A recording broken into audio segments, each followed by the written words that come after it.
Okay, so good afternoon, ladies and gentlemen. Welcome to our fifth Q&A session for the Sydney Saxophone Network. I'm your host, Nathan Henshaw. Again, I hope you're having a wonderful weekend, whether you be indoors, outdoors, or whatever. But anyway, this afternoon, I have a very esteemed guest joining us for our Q&A this afternoon. We have one of Sydney's most prominent classical saxophone players, Dr. James Nightingale, joining us. Now, Dr. Nightingale has a plethora of experience playing in all the major orchestras around the States and also in a few other places around. He's also quite a prolific chamber musician and commissioner of Australian music, and he was actually quite a integral figure in the sort of modern Sydney classical saxophone scene as we know it today. So this afternoon, I'd like to extend a warm welcome to Dr. Nightingale. Thanks for joining us.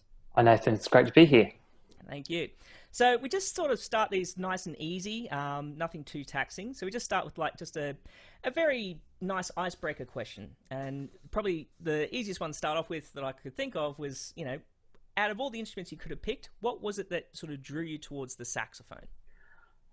It was the only one available, which seems ridiculous these days, where kids have to basically bribe their band teachers to be able to play the saxophone. The school I was at, Armidale High School, they had a saxophone sitting in the classroom not being used, and it was suggested that I would like to learn to play it, and so it went home with me. It sat at the end of my bed for what seemed like a really long time before I had some initial lessons, and then after my first saxophone teacher sort of moved on, he wasn't really a professional saxophone teacher or woodwind player. Then I moved on to study to begin playing saxophone. I was in year 7, so I was 13, with Joanne Griffiths, who is the mother of David Griffiths, the wonderful clarinet player from Melbourne. And I'm still in touch with Joanne. She's an incredible teacher, incredible enthusiast for the instrument, for saxophone and for clarinet. And that was why it was chosen for me. And then when I moved to Sydney a couple of years later, I ended up learning from a guy called Lloyd Nicholas. And we met Lloyd when he was busking at the Balmain markets, dressed as a clown with a curled soprano saxophone. So I don't know why we thought he'd be great, but anyway. But Lloyd was an interesting guy because he had been he'd studied saxophone at Sydney Con, learning from Nev Thomas. He hadn't completed a degree or anything, and in fact, he was quite sort of bitter about it. Anyway, he had nothing good to say about a number of people who prominent administrators at the conservatorium who were still there. I think maybe even when you were there, Nathan. Wow. But it was it was an interesting. Anyway, so he knew about classical saxophone music, and classical saxophone then sort of became a great curiosity to me because nobody did it. I didn't know anyone who did classical saxophone. I didn't play in wind orchestras or bands because that sort of bands, the sort of thing where there was a band in every school, didn't happen when I was a kid at school. It's sort of something that came around in the very late 80s and 90s, not the early 80s when I was at school. So it's kind of an interesting thing. So the only ways you could find it, because you wouldn't hear it on the radio, there was no internet. You would go down to I would go down into town to the music shop and go through the music which was in the store called Brash's, and just admire it and dream of being able to buy it. And occasionally I would.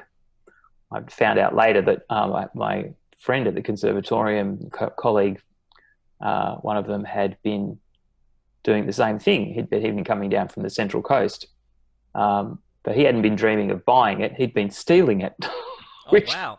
I think sort of You're pretty desperate to be stealing the classical saxophone. That's right. Yeah. Oh, what could I do with this copy of Ibers Histoire? You know. Wow. Anyway, and then yeah, and so at the end of high school, I mean, I did the AMEB stuff through high school. I enjoyed doing the solo stuff for the HSC, and did the AMEB grades up to grade 8 in year 12, and just auditioned for the con, not knowing anything about it. I hadn't been to the con with the saxophone. I hadn't talked to anybody there about what was involved, whether there was any likelihood of being accepted at all or anything. So I just went along and auditioned, and Mark Walton was there in the room along with Gabble Reeves and probably Gordon Skinner. There might have been 3 of them in this tiny room. Oh, wow. At the con. One of the ones on the, I don't know if you remember the old con, Nathan. Oh, I do. I remember it was falling apart when I was first. Yeah, it was one of those rooms on the right. They're actually quite sort of large rooms, but the Gabble Reeves's room was, they had these 2 big doors, one which went out into the corridor and one which went into the room to create soundproofing. And they were really quite. They had a certain charm, but I really didn't go into them other than to do exams in front of Gabble Reeves. Right. Yeah, and and there at the con, there was a syllabus. There was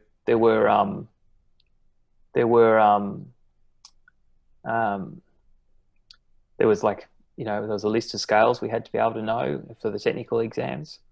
But it was really quite sort of free in terms of what pieces were demanded of us and all that sort of thing.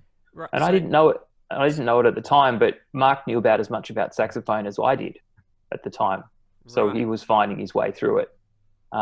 Yeah, because I was going to ask, because my understanding is you were one of the very first just dedicated classical saxophone students at the Conservatorium. Yeah, that's right. So when we arrived, there was Vanessa Patterson was there doing Bachelor of Music Education. She was two years ahead of us. And then there was Raphael Marcinet and myself. We started in the beginning of 1989. And no one had ever finished either of those degrees. So Vanessa was the first saxophone player to finish with a Bachelor of Music Education. Mm-hmm. Raph and I were the first ones to finish with a Bachelor of Music degree in 1992, 1993, whatever it was. Yeah, anyway, people didn't know what to expect of classical saxophone. Yeah. To a certain degree, we didn't know what to expect. Mark sort of knew because he'd been living a life as a clarinetist and sometimes saxophone player in the UK before he came to Australia. And so he was really keen to, I think he was keen for the work because Mark's a workaholic. And he loves people. That's why he's a workaholic. He's a workaholic because he loves people. He just loves being in a room and making music and improving things and inspiring people to walk out of the room and go and practice. He sure does. Yep. All right. But no, that's an interesting thing because, I mean, you were saying that you sort of, when you got there was a few things where you, you had like a list of scales you had to learn and stuff. And by the sounds of it, like everything was sort of a little bit ad hoc on the fly in terms of what the outcomes would be. Because as you said, there was no sort of precedent for what a classical saxophone student what the outcomes were for a classical saxophone student. Yeah, I don't think they really knew. They were amazed by what Raphael and I did, and I think we both got high distinctions for our junior recitals at the end of second year. I know I did. I think Raph did as well, but I can't 100% remember. But I'm pretty sure that's the case.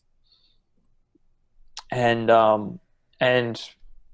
yeah, and then in the year after that, one of the highlights there was a orchestra tour out to the central west of New South Wales, and they were taking a piano soloist, but in some of the venues they were going to, they didn't have a piano, so they needed an instrumental soloist as well, and I got nominated for that. So I ended up playing the Glazunov twice, once in Parkes and once in the Blue Mountains.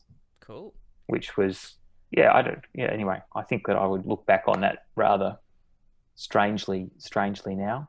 If I actually saw myself doing it, I think I'd have a very different idea of what I'd expect from that piece of music and from the soloist when I was doing it.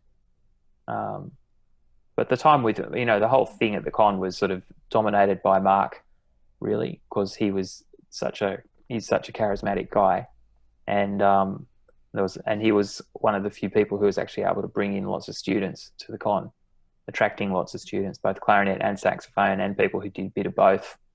And that was leading to the start of the saxophone orchestra, which I can't remember if it started in 91 or 92, but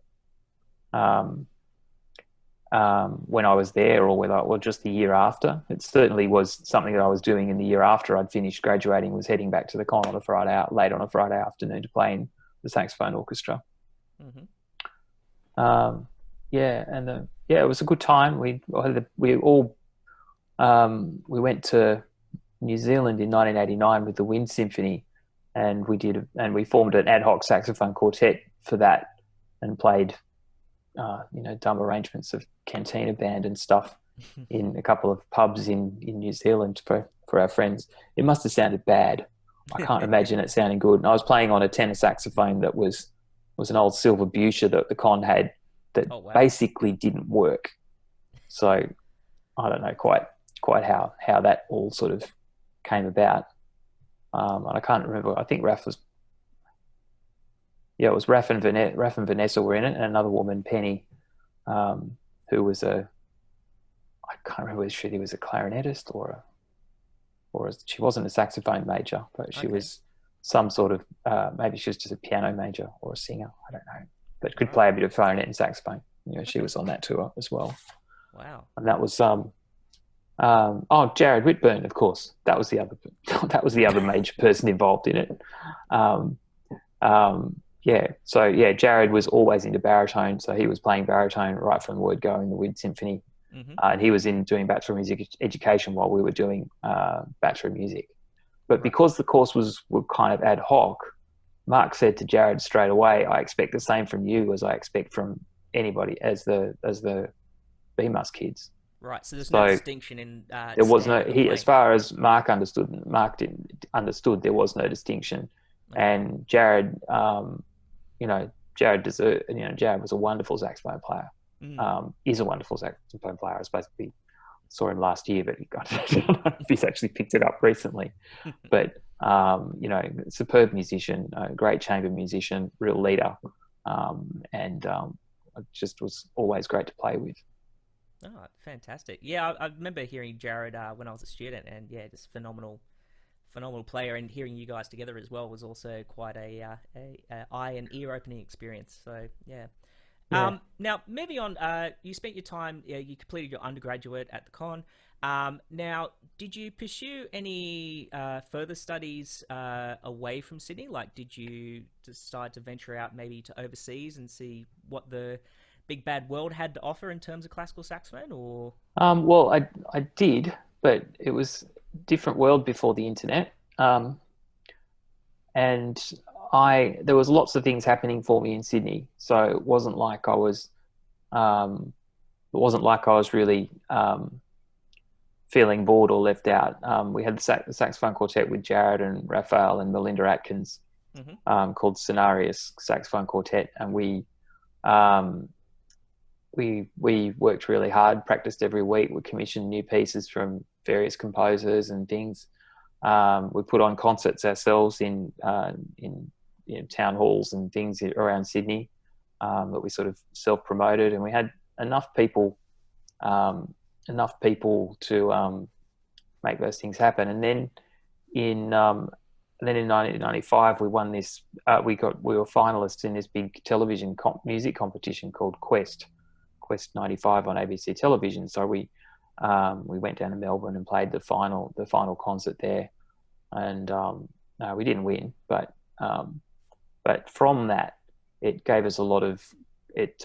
We then got an invitation to go to England to play at the 1996 Wakefield. Oh no, that was after that, wasn't it? So in 1995, I went to. So after the Quest experiences, and I did my was on television playing parts of the Dubois Divertissement with piano as with orchestra as well, which was amazing. Wow. Still have a video of that somewhere. I should get it. Changed up so it doesn't devolve into dust. Yeah, get it digitized. Yeah, and we went, and so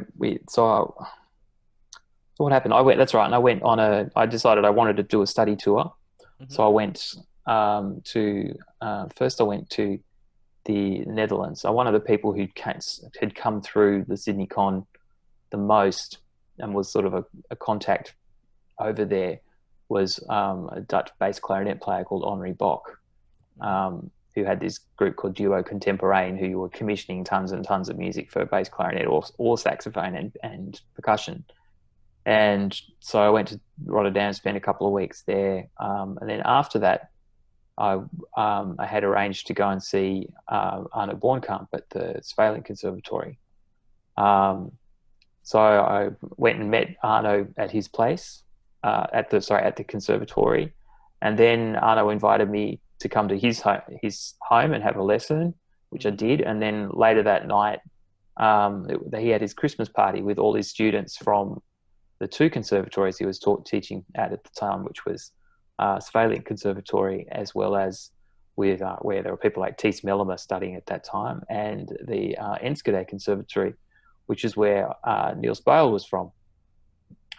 So that was so getting to meet Niels for the first time. Niels brought me back to Enschede after that as well. So I spent a few days sleeping at his place, which was, incredibly generous. The sort of generosity that I hadn't been sort of expecting.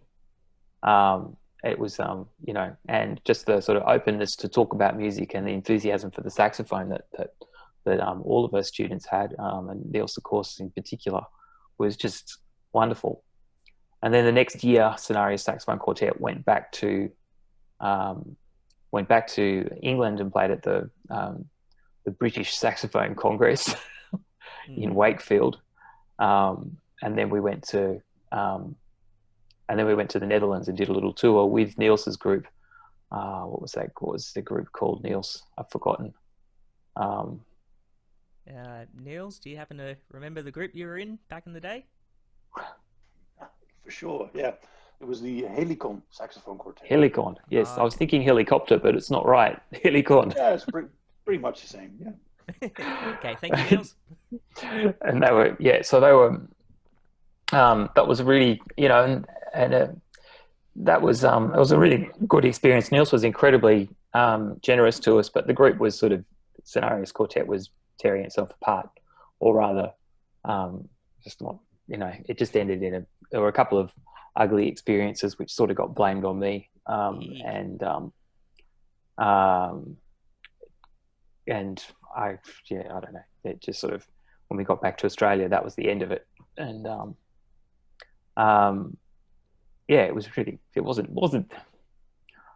I don't know. I don't really kind of understand kind of what happened, but it was like it was a conflict of ambition. I was very ambitious for the group. I loved playing saxophone quartet music, and the others didn't feel so strongly about it. So, right. But their side of the story is different to mine. I'm not prepared to. I'm not blameless, I'm sure. Okay. And also I went on that earlier tour. I studied with John. Went over to America and met John Sampen as well, which was a lovely thing to meet there. Also, really hospitable guys like Russell Peterson and Marco. Italian guy Marco was also studying there. They were a bit older. They were doing postgrad degrees. Okay. But it was interesting to sort of see what the different saxophone cultures were in different places. But I couldn't quite imagine myself actually doing more study, and I was actually kind of almost too old. By that stage, I was 26. I was already too old for Paris Conservatoire or Bordeaux. Yeah, yeah. So, And you probably also sort of established yourself in Sydney, had a performing yeah, there career. was lots of things going on in Sydney. I was performing more or less regularly with the Sydney Symphony Orchestra and the Australian Opera and Ballet Orchestra. Mm-hmm. We did a lot of things. You know, back then they weren't so worried about the noise in the ballet, so I got to play. I did like 40 different performances of in two groups of 20 of the Bizet suites arranged for the ballet there, and the same with Prokofiev, Romeo and Juliet, night after night, 7 shows a week. Classic. It was they don't do that anymore because it's kind of hard on you. But well, there's also COVID as well, so that kind of well, yeah, that's aside from that. But yeah, so there was lots going on in Australia that didn't it wasn't so necessary. And the other thing which happened in the end of it was the beginning of 1996 was that Mark Walton's saxophone classes at the Sydney Con had become so big that he needed help to do it. So he got Christina Leonard, Melinda Atkins, and myself in to do teaching for him. So it started off with sort of, doing some of the minor students and half-hour lessons and things. But very soon it turned into something where I had, several, you do know because you were one of them, several Conservatorium high school students who I was seeing every week, and a number of students in the undergraduate courses as well. So it was it was probably a bit too soon, but you sort of learn, you sort of adapt to the situation that you're in, rather than actually being able to see where the strengths and weaknesses are that you need to actually work on. I did do a master's degree then, and that was on the one hand it was sort of more of the same with Mark, and on another hand it was a bit more ambitious because my eyes had been opened by the people overseas. The second time I went back to Europe. I went and saw Marie-Bernadette Charrière, and she was the lesson with her was amazing, if rather daunting. And while I don't think I could ever have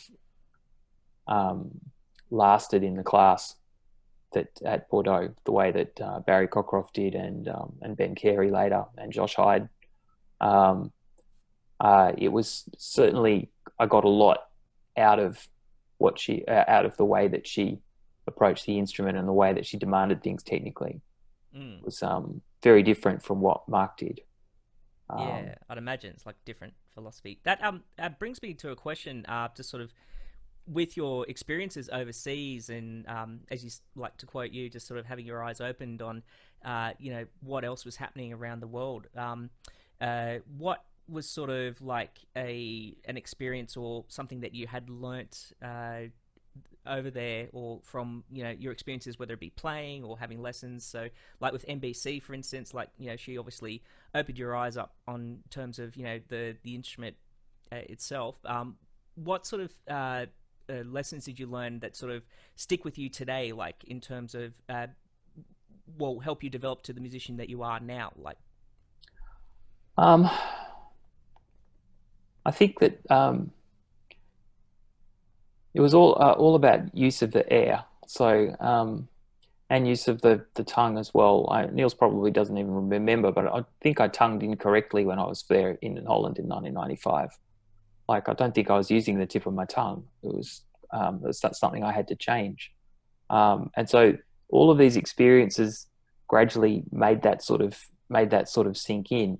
So it wasn't, I don't think I can put my finger on one thing in particular which made a particular difference, but all of those experiences all up just sort of changed the way that I looked at myself and the way that I looked at the instrument. It wasn't easy. It was often really kind of confronting to actually sort of say, oh, okay, so you never learned to do this properly and you're like 25, 26. And so then you have to change. And And I think that's the difference now, is that there is, in Sydney, there's now a level of saxophone pedagogy that there wasn't ever before. There had been in Melbourne before that. We just didn't know about it because the differences between the Melbourne scene and the Sydney scene was so big. The Peter Clinch thing in Melbourne was actually very well informed and very much linked to the French school, but we didn't know. We didn't know those people. They didn't come to Sydney. They were sort of the sort of demarcation lines of geography in Australia kept it really, really separate. It's really kind of strange. It seemed to be quite insular back in the day, I would imagine. Well, it still can be. You know, it's not easy to sort of break down geography, and it's you know, I still think that there are significant sort of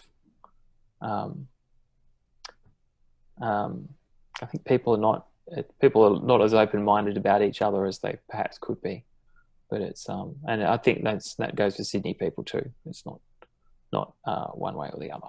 Mm. Okay.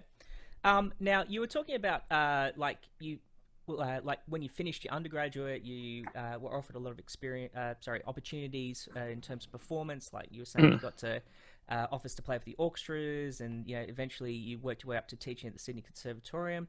Were there any other sort of performance opportunities that you pursued on top of that, in addition to those things, like anything that you created yourself, or?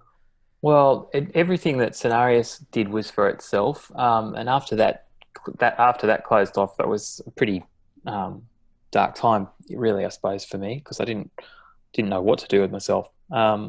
But the next thing that sort of happened was Matthew Heinsohn asked me to be involved in this project which ended up being called Drive, and it was a CD of music for HSC level saxophone players.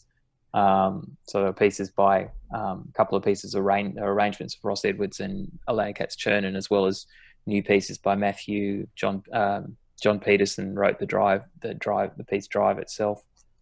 Stuart wrote another piece. He'd already written a couple of pieces for saxophone, but he made, Noise in the Hood's an arrangement, isn't it? In the end, it seems so idiomatic to the saxophone, but it was actually originally a cello piece where instead of the key clicking, it was like the drumming on the body of the cello. So it was an interesting that was an interesting project, and that put me into contact with a lot more people in the new music scene. And then when Marjorie Smith asked me to join the Continuum Sax, then there was another that direction happened, and that was always about trying to make things happen for ourselves, because there really was nothing. Nobody's going to give you a gig in Sydney. It's really has always been tough, and it's only getting tougher and tougher. Yeah, you can't wait for the phone to ring. You kind of have to. No, you can't wait for the phone to ring. I was lucky enough for the phone to ring because there weren't many classical saxophone players in Sydney in the late 90s and beyond. But now there's tons, so it's really hard. No, true. Okay, cool. So just sort of touching on that, one of the most we'll come back to the repertoire and your association with the new music composer scene of the mid-90s and 2000s, but touching base on Continuum Sax. Now, a lot of people would recognize your name from the ensemble Continuum Sax, and it being probably one of the most prominent saxophone quartets in Australia. Could you tell us a little bit? So Marjorie Smith, for those playing at home, she invited you to participate in Continuum. Is that correct? Yeah, it had already done a couple of concerts, but sort of one-off things over a long sort of period. I think it might have even started with Christina and David William and Jared and Marge. And then when Martin moved to Sydney, which was in around about 1996, then he joined the group because of his connection with Christina, because they'd known each other in England. And then and then we went to, and then Christina went back overseas again, and so they didn't have an alto saxophone player, and that's when Marjorie came and talked to me about things. And I think I just sort of picked up. It was obvious that nothing was going to happen unless I actually unless I started agitating for things to happen. So it became, this is the way I felt about it anyway. I felt that I sort of became the main administrative sort of driver of the group, and I used some of the knowledge I had from Senarius about how to get a business name and how to start a bank account, etc. This was all before the GST. Just before the GST. So, right. So it must have been 1999. Wow. Anyway. Jeez.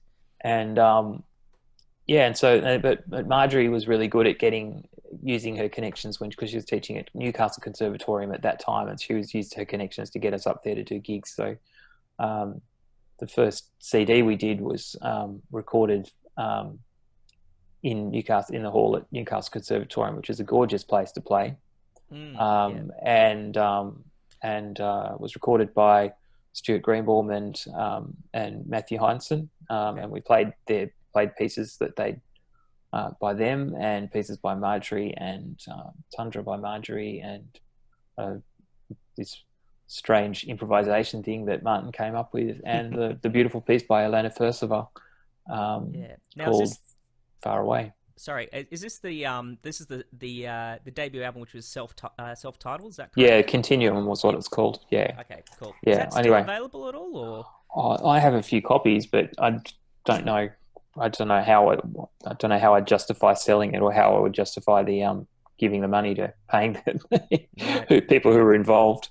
Fair enough. And it's listening back to it now. I'm not sure that we need it, that I could actually go to putting it on Spotify or anything like that. Because the ensemble has changed quite a lot since those early days. Like you've had a personnel change up. And we've had we've had 2 personnel change ups. So we had Christina join in 2009 and Nick Russinello join in 2011. So like the premise with the ensemble, and you could correct me if I'm wrong, but it seems like you guys have always been very focused on the creation of new music for saxophone quartet, particularly with a focus on Australian composers. And as you said, you were very fortunate to have a couple of composers in the ensemble initially. How have you sort of gone about the process of actually commissioning composers? Like, have you sort of, is it through association, like knowing people, talking through people, or how has it changed from that initial lineup 20 years ago?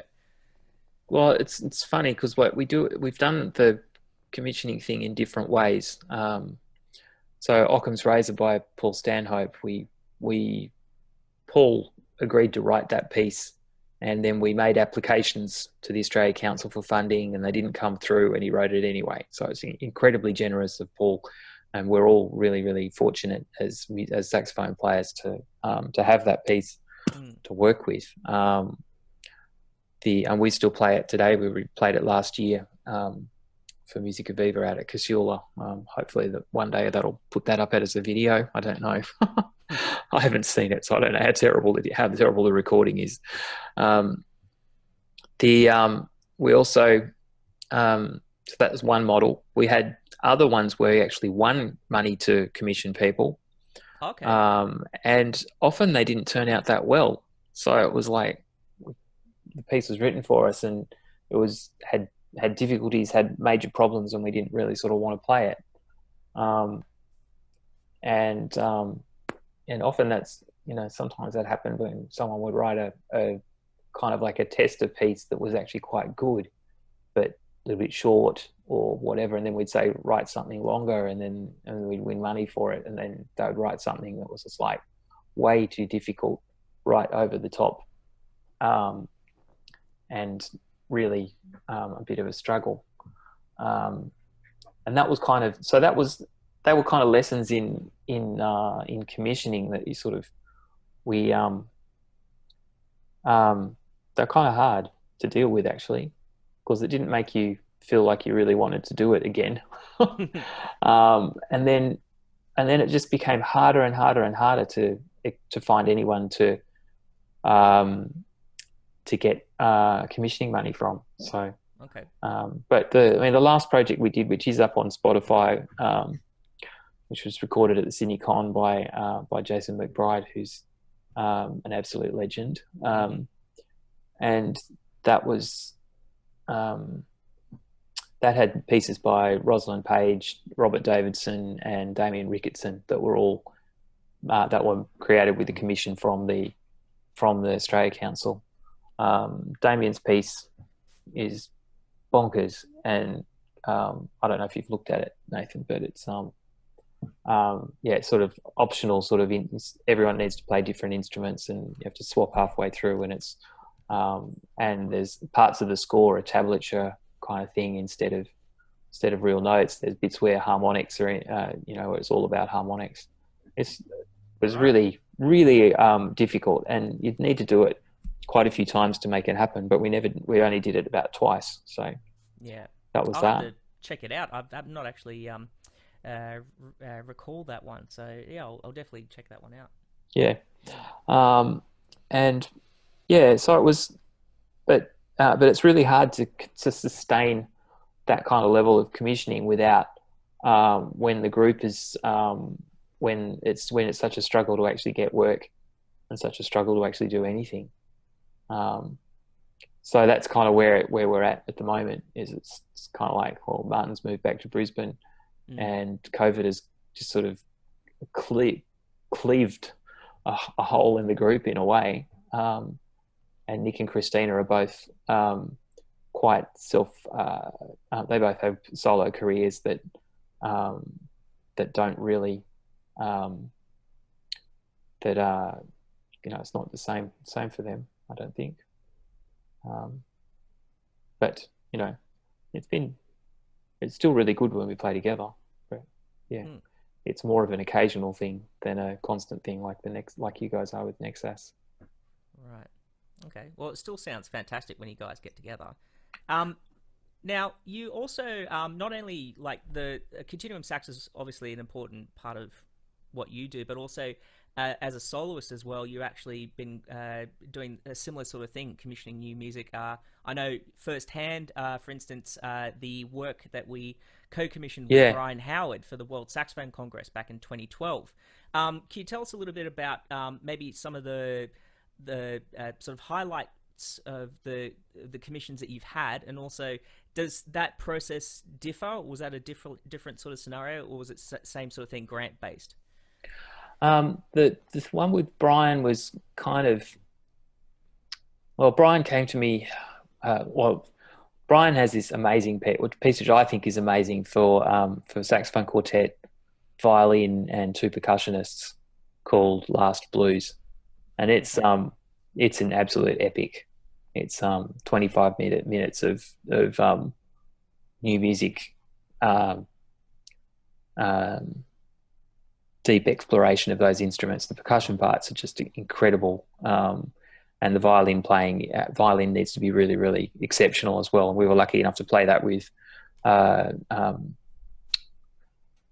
Natsuko Yoshimoto, who's one extraordinary violin players. She's just moved on from being concertmaster at Adelaide Unit Symphony Orchestra. I'm not quite sure what she's doing now.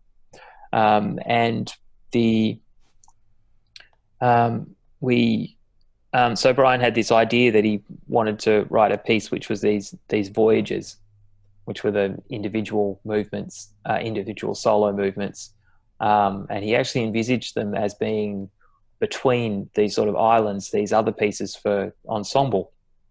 So first we played Last Blues, and we set this commissioning project moving forward.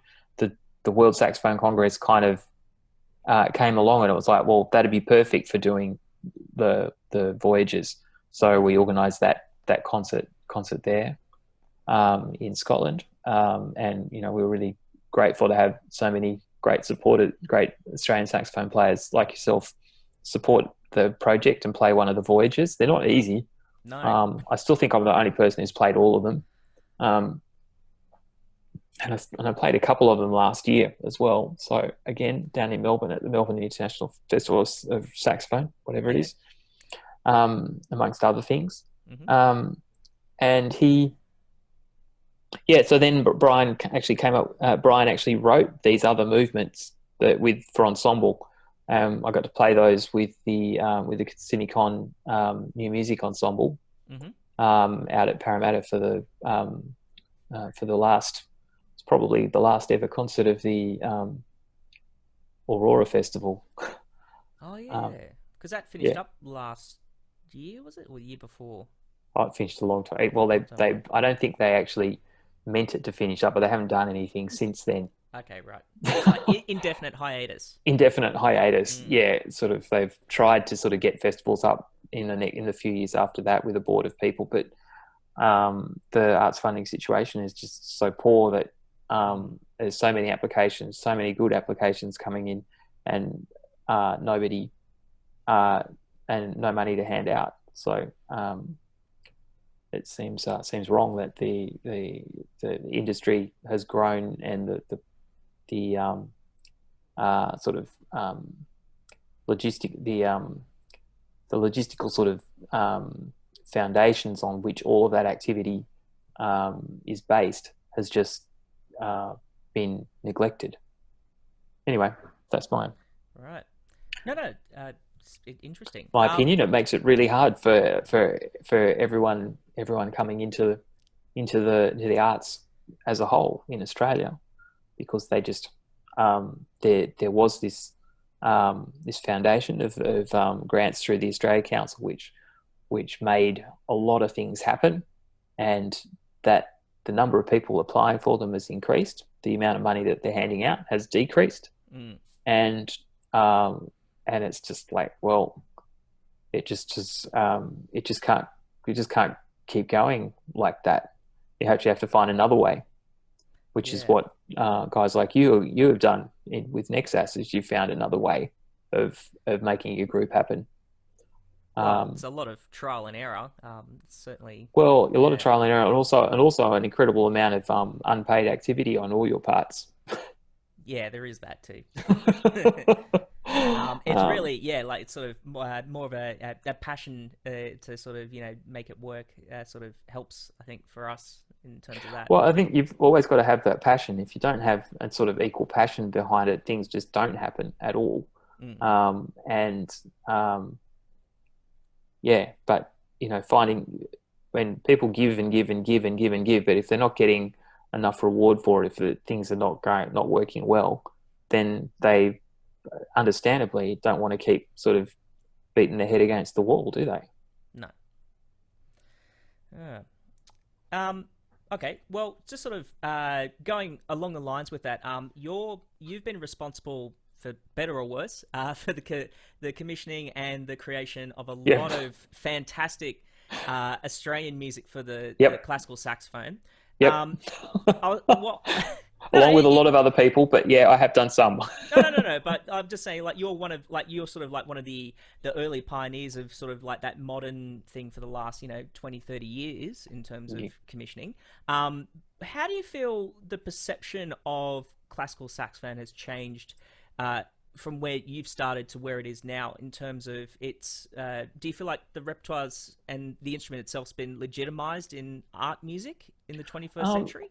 I don't like that word legitimized. I think, and to say in the 21st century, that belittles the sort of great music of the past that does use saxophone and is sort of well known. I mean, for creation of the world is nearly 100 years old, and I don't think the use of saxophone there is tokenistic.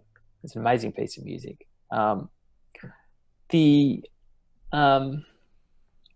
What I think has happened is that there is a better knowledge of what classical saxophone is amongst certain areas of the music world, and certain areas of the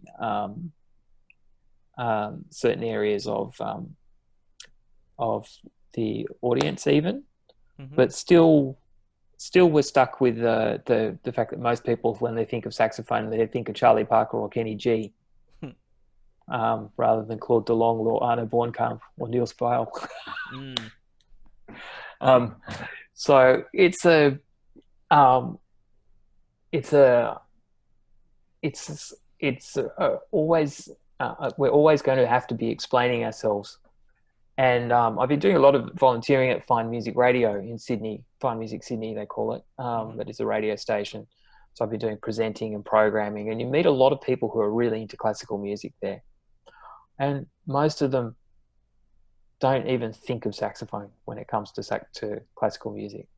Now, having said that, they wouldn't think of trombone or trumpet even really as being an instrument like that. They would appreciate that those instruments are in an orchestra, but they don't really think, they don't think, oh, it's classical music, I'll put on a saxophone CD.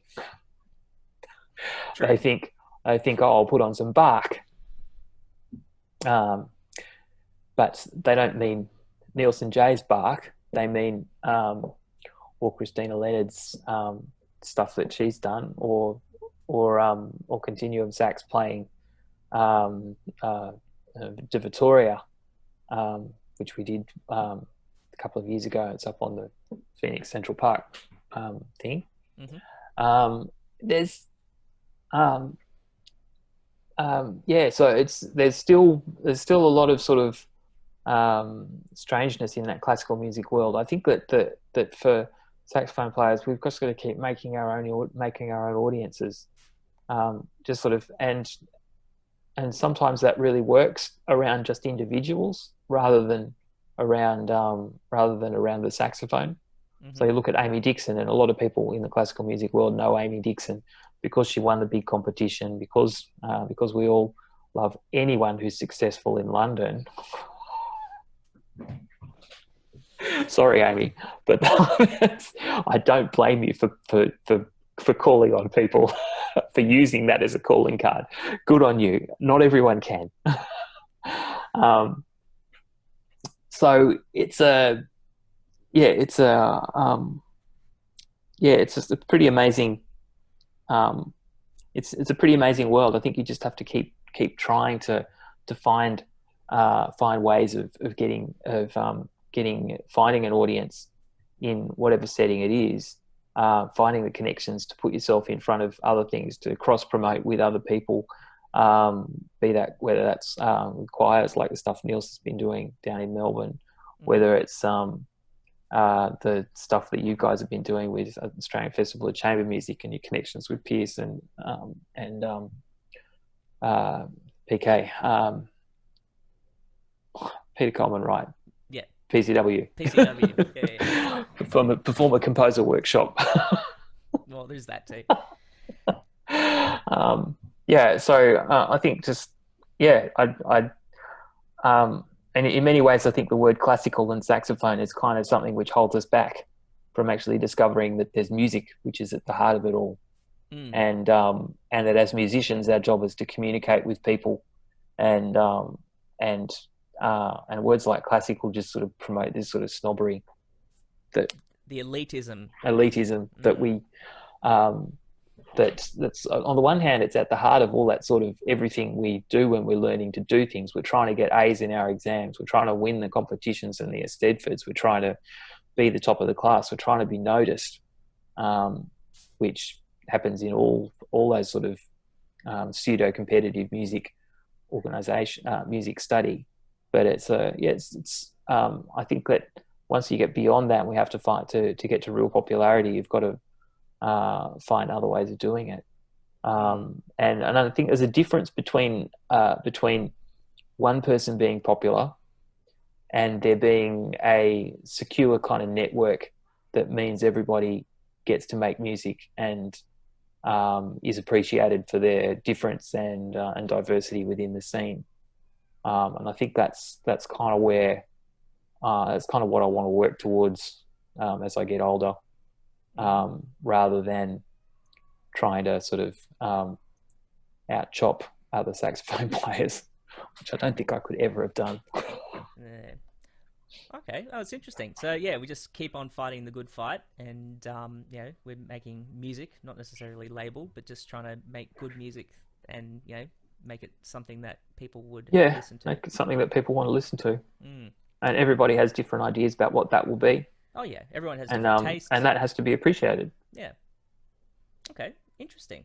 Now, moving on, just in terms talking about your teaching. Now, I've had the good fortune, along with many of my colleagues, of studying with you. And again, for better or worse, you are responsible for the production of many fine classical saxophone saxophone players. Could you tell us a little bit about your because you've been teaching for donkey's years, and you've obviously would have formulated some sort of a teaching philosophy in terms of how you'd approach students are different, it's a case-by-case basis, but just sort of your overarching philosophy on what you wish to impart onto a student. It's kind of different now to what it was when I was teaching at the con.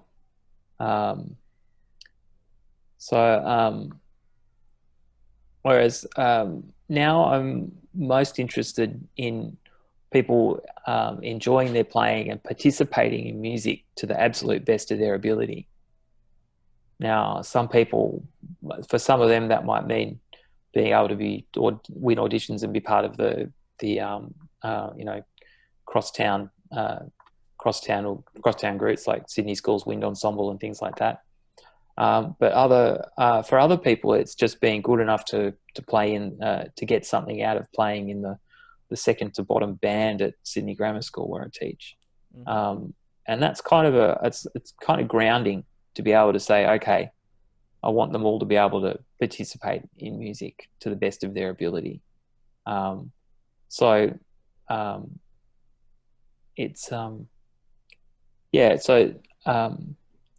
that's really important to me, that every kid is taken on face value, and I don't jump up and down and get angry when they don't practice and stuff like that anymore. Not that you would remember me doing that, but I think that it's important just to keep and just to focus on the basics of good saxophone playing, because if you have the basics of good saxophone playing, you can play whatever music you want to. If you can play all your major scales well, then you should be able to if you've got the curiosity, you should be able to find your way into any jazz band and be able to play and be able to learn to improvise and have a good time. If you can tongue correctly, you should be able to vary your tonguing and make the saxophone do whatever it wants, whatever you want it to do. But if you're doing something poorly, then right from the start, then it's really hard. I think because I'm working with so many young saxophone players now, I'm seeing that there's an awful lot that changes in young saxophone players as they go from being tiny to being adult size. Okay. The saxophone doesn't change, but they change, and that's really confronting. That's something which is which I've gradually sort of changed my philosophy on. It's like, okay, well, if they can't get the tip of their tongue to the tip of the reed, then it must be because it's just too big in their mouth. They're going to grow. So, but I want to keep the idea that that's what they want to do, and I also want to keep the airstream opening out so that they can continue to increase the amount of air that they push through the instrument, because that's what it's all about. It's just continuing to find new ways to find even more air pressure to throw through the instrument. If you can continue to do that, then you get better and better control over the noise that comes out the end of it. Yeah. No, I certainly it's one of those things that sort of you've ingrained in me. Every time when I practice, I'm always very mindful of my air and air support and airstream. And I just remember there was probably a few lessons where you were beating your head against the wall in terms of my lack of air support. But there was certainly a lot of things that I to this day, I still sort of, in the back of my mind, sort of have a sort of a Jim in the back of my head just yelling at me for not yelling, but just reminding me that I should be using more air. Yeah. Well, I think that's, it's one of the things which every saxophone teacher said to me as well, was use more air. I don't think any of them have said you've got enough air. No. It's like that comic, should you be practicing? Every answer is yes, you should be practicing. Yeah. Yeah, I am practicing. Go to sleep, wake up, do more practicing. And it's the same with air pressure. Do you have enough air pressure? No. Take a deep breath. Do you have enough? Have you just taken a deep breath? Breathe in more. It's. I think that was. I think it was Marie Bernadette Sharia actually who sort of put it to me straight the first time. It was just like, you've got to. If you don't, I've got it from Barry. So Barry Cockcroft passed it on from Murray Bay that basically it was, if you can't do your scales in thirds 3 times in one breath, you just need to breathe in more air, which I've never been able to do that. So I'm not, I'm not going to say I've got enough air, because I can't do that. So clearly everyone's got to keep finding more air. Yeah. Okay. Interesting. Now, also, your name is also synonymous with the AMEB. So, for instance, for all the peripatetic teachers out there, or students learning AMEB, particularly grades 1 to 4, you might recognise Dr. Nightingale's name in the book as being a consultant in. And was instrumental in the revamping of the AMEB syllabus for saxophone. Now, we should also mention that this is probably the first time the saxophone syllabus had a significant change in its history in the AMEB, I believe. Well, I wouldn't say that, because that would belittle the work that Peter Clinch did in the 80s. Okay, right. And but we did do a major renovation. There had been significant changes in saxophone publishing and saxophone pedagogical tools that were available. So some of the Rubank things. Anyway, I'm not quite sure how much the AMEB would be happy with me talking about it, because it's all commercial in confidence sort of stuff. But I think that for me as a teacher, I'm really glad that there's new material came in 2007, whatever it is. Mm-hmm. And I'm really glad that there's a extra emphasis on Australian music in that. In the syllabus. Yeah. And that was something which had gradually been building, not just certainly not just through what I'd been doing, but Barry Cockcroft was absolutely instrumental in that availability of material for saxophone. Mm-hmm. Yeah, so that's there. The process of selecting works for the repertoire books. Mark Walton had done the first repertoire book in the late 90s, which mm-hmm. is the red one, the series one. And then being asked to do the second one was a real privilege, and it was really interesting to think about what kids would like to play, and at the same time, there was also the new saxophone for leisure syllabus as well. So it was, and I wasn't sure that saxophone for leisure syllabus was such a great thing, but I'm still not, but. I think that and in some ways the new saxophone syllabus kind of bringing in some sort of happier, some jazzier sort of things into the Series 2 grade books has sort of shown it sort of spoilt the saxophone for leisure syllabus a bit, I suppose. But it's hard to sort of, I think that being able to play in that kind of repertoire, being able to learn to read swing, etc., is so essential for the young saxophone players of all colours. Mm. And I don't think that there is this distinction between jazz and classical at that level. It's only when you get to the level of the art music, which is, university and beyond, that you start having to diverge in and make really serious differences in what gear you use and all of that sort of thing. Yeah, I suppose in the early stages, it's sort of important to have young saxophone players learn a more holistic approach and just sort of set them up so that, later on when they sort of do develop a musical preference and style, they have that capacity to go that way. That's right. And when my wife Lamorna wrote a beginner book for flute, Lamorna's beginner flute book, and we made a saxophone version of that, which I use a lot. And so there's various things in there that we left out. Like we left out dynamics. We didn't put dynamics in this book at all. And the reason was we want them to keep blowing. Just keep blowing. Make as big a sound as you can throughout that whole first book. It shouldn't last. That first book's only going to last 6 months, 8 months. They should get through it. and if you're blowing strongly on every note and tonguing correctly on every note, then hopefully you're in the right place to just explode into more difficult repertoire and to have the flexibility to play loud and soft whenever you want to. Mm-hmm. That was my view. That was our hope. I don't know whether that quite works. It's up for other people to tell me whether that works or not. Okay. That was the intention. It seems to work. It seems to work for me and my students. But it's we don't sell many of the saxophone one, but we sell tons and tons of the flute one. Yeah, no, it's quite a popular publication, I believe, with the flute community. Yeah. Just sort of going on, just with your experiences and advice and mentorship kind of thing. We're talking about, like, as we said earlier, you're probably one of the few professional saxophone players out there who's had the good fortune to work with a professional orchestra, or orchestras, several, I should say. Yeah.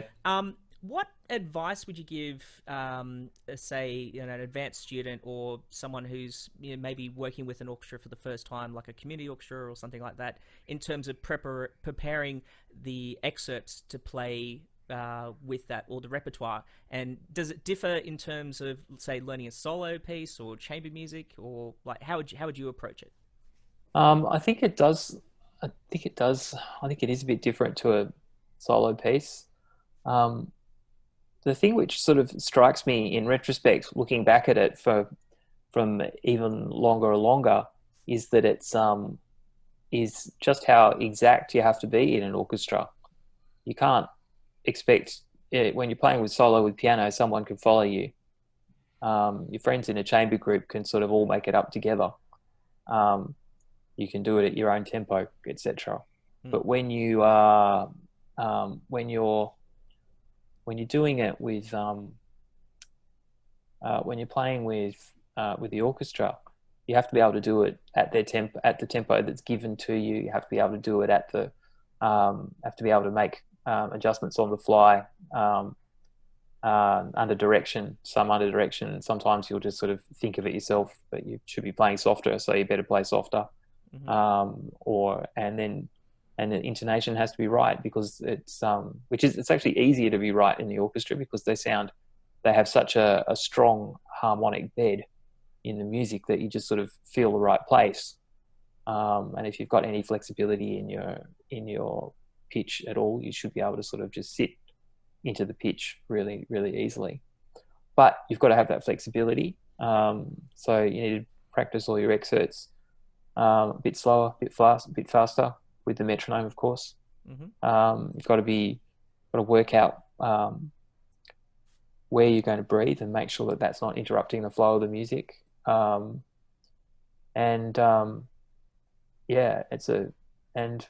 You've got to find your way of concentrating.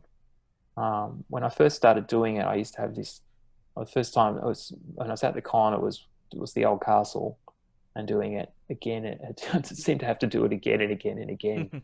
And then the first few times with the Sydney Symphony as well, it seemed to happen quite regularly. And so I would get myself into a routine of what was going to happen, because you sit there doing nothing for ages, and then you have to work out how you're going to do it. So I would basically had it down that as it got to the end of MMus, the reed would be off in my mouth, ready to go back on the saxophone. It was back on the saxophone around about the beginning of the promenade, just before the old castle. And you're taking your time to make sure it's absolutely right there. You blow some air through the instrument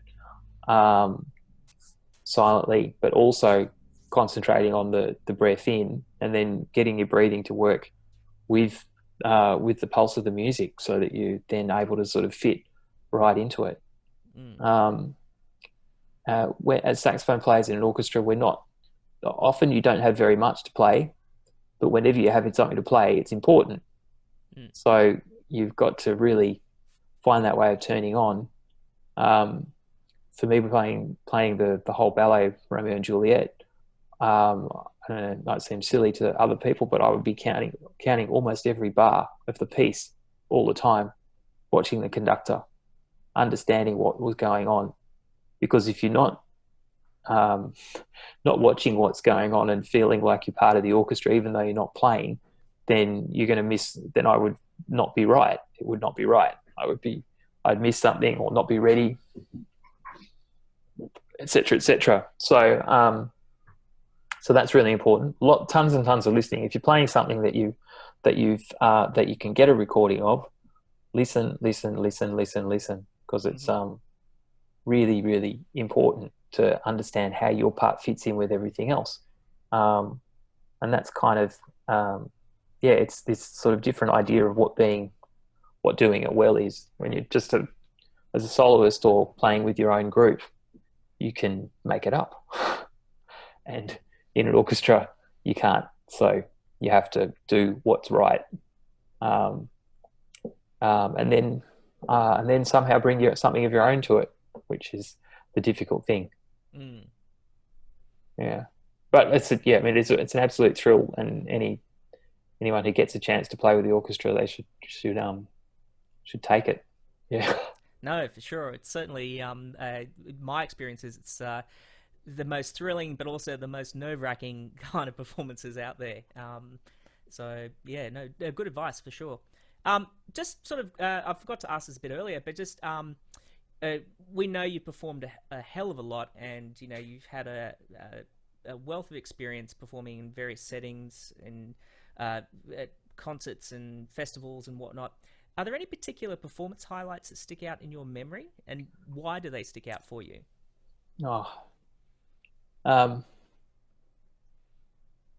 Well, I remember playing at Tanglewood with the Australian Chamber Orchestra and Barry Humphries, and Barry Humphries joked with the audience that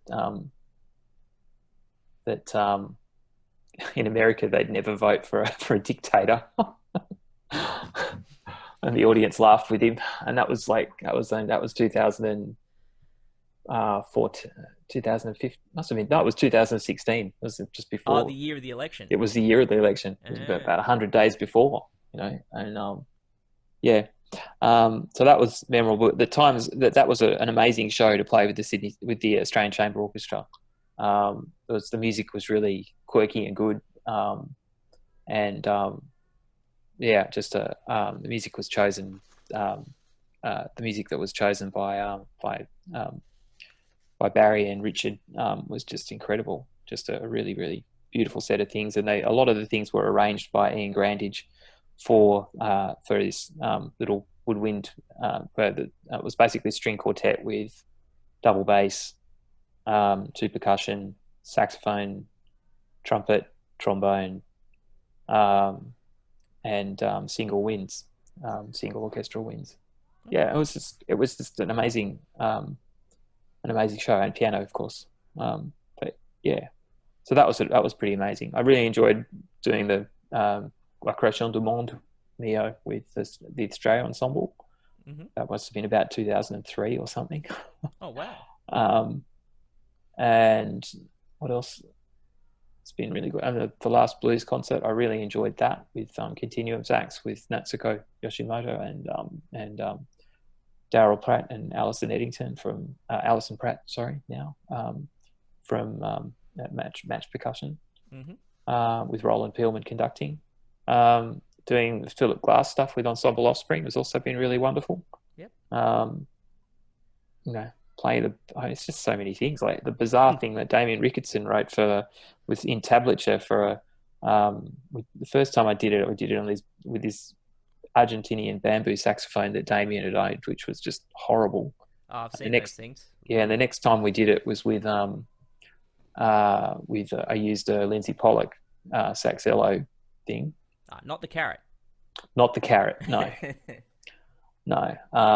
And yeah, it was they were wild. That was an amazing thing. And then a couple of years ago was the Sydney Symphony doing the Gerard Griset 4 songs for Crossing the Threshold, which was 4 songs about death written just before Griset dropped dead from an aneurysm. It was like he completed it. He never got to hear it. They're amazing pieces. They're amazing pieces for when the saxophones have to do have to sort of the score specifies to pull out your mouthpiece by a quarter tone. So that was what I did. I think that if I had to do it again, I'd try and learn all the quarter tone fingerings to just do it all quarter tone flat like that, and transpose it down upper quarter tone or whatever it is to split the difference, rather than pulling out the mouthpiece, which has, as saxophone players would know, has unpredictable effects. Mm-hmm. Quarter tone on some notes, almost no effect on others. Yep. But that was, an amazing piece of music, just right out there. Bonkers, crazy. We didn't get enough time to rehearse on that, sadly. But anyway. Okay. So yeah, definitely a diverse range of experiences, and yeah, all quite substantial for sure. Now, just sort of coming to the tail end of things. Now, I hate to say it, but COVID-19 is with us, and it's affected all of us in various ways and whatnot, and particularly for saxophone players, particularly recently, it's sort of had a fairly detrimental impact on us. How has it sort of affected you personally, and have you sort of learned to sort of live with COVID and adapt, and how are you sort of doing things at the moment now? Well, is there any advice that you could provide maybe? I don't know.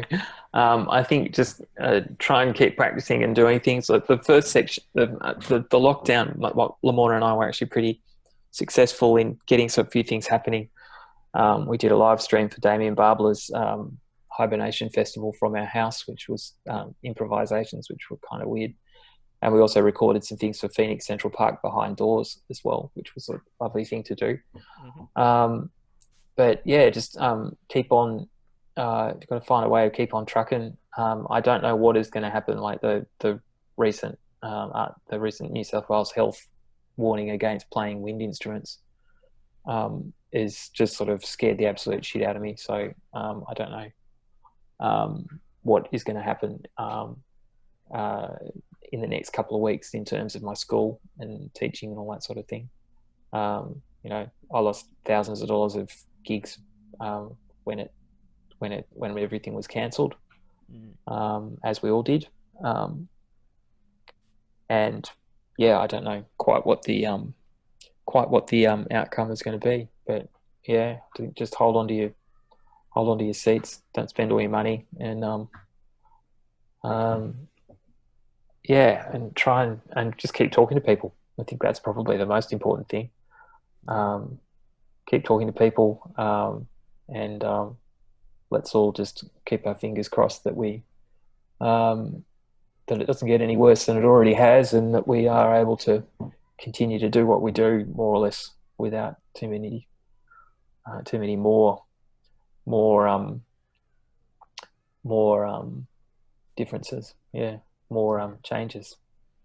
No, for sure. I think a lot of people would agree with you there. Now, something a bit more pleasant, just a bit of a random finisher.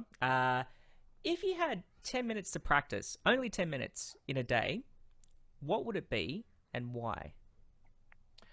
I'd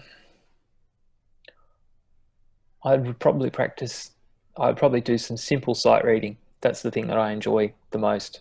Okay. So I often pick on Fairling studies, not the fast ones, only the slow ones.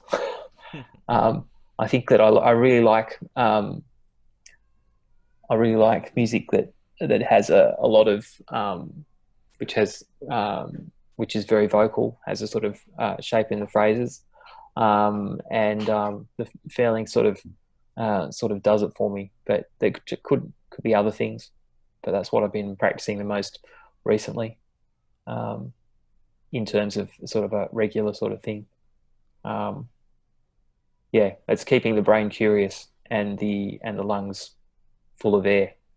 Okay, cool. Interesting. All right, so Dr. Nightingale, thank you so much for joining us this afternoon. It went a bit longer than expected, but that's all good. We like longer because it means we learn a lot more.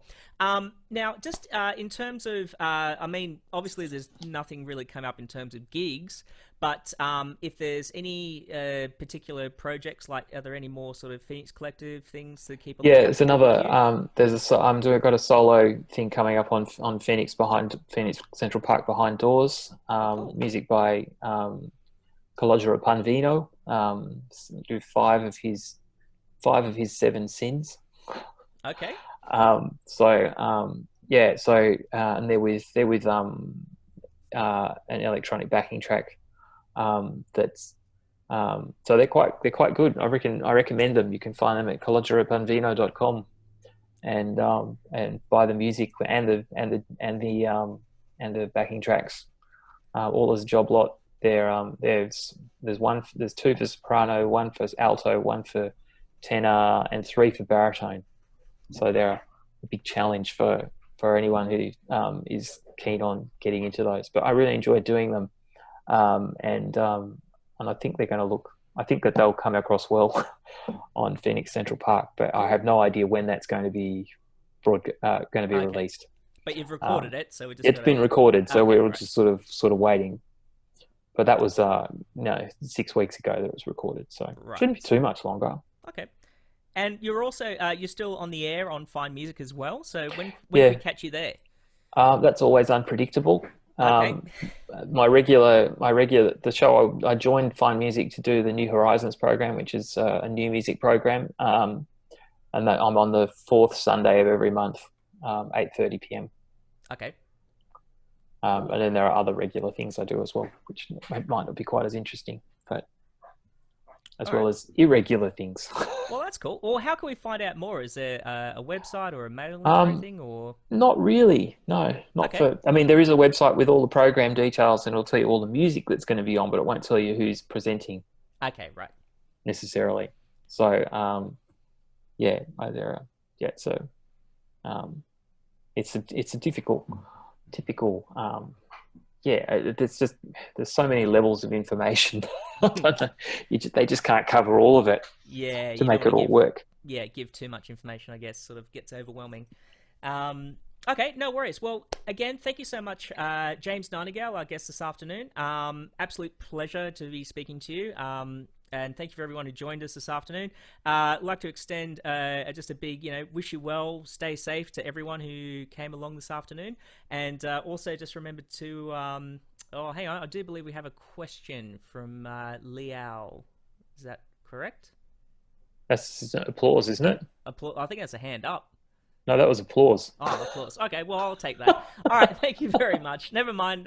Anyway, stay safe, wash your hands, and again, thank you to our guest. There'll be another Q&A coming up shortly, so please stay tuned and watch your space. So again, thank you, and good afternoon. Thanks, Nathan. Cheers. Thanks.